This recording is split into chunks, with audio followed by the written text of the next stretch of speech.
بسم اللہ الرحمن الرحیم۔ تمام سننے والوں اور دیکھنے والوں کو میری طرف سے السلام علیکم ورحمۃ اللہ۔ آج میں نافرمان اولاد کو فرما بردار بنانے کے لیے ایک وظیفہ بتانے لگا ہوں۔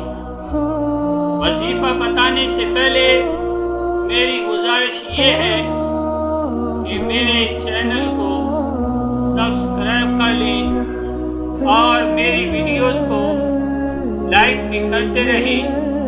5 وقت کی نماز پابندی سے پڑھیں اور حضور نبی اکرم صلی اللہ علیہ وسلم پر درود پاک کثرت سے پڑھتے رہیں۔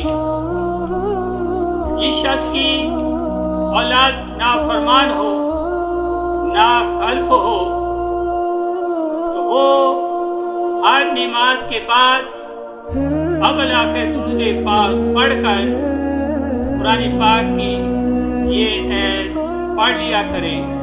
انشاءاللہ تعالی اس کی اولاد نیک بن جائے گی، بچے صالح ہو جائیں گے۔ پڑھتے وقت ذریتی پر دل میں اپنی اولاد کا خیال رکھیں۔ وظیفہ یہ ہے، بسم اللہ الرحمن الرحیم، اصلح فی ذریتی انی تبت الیک وانی من المسلمین۔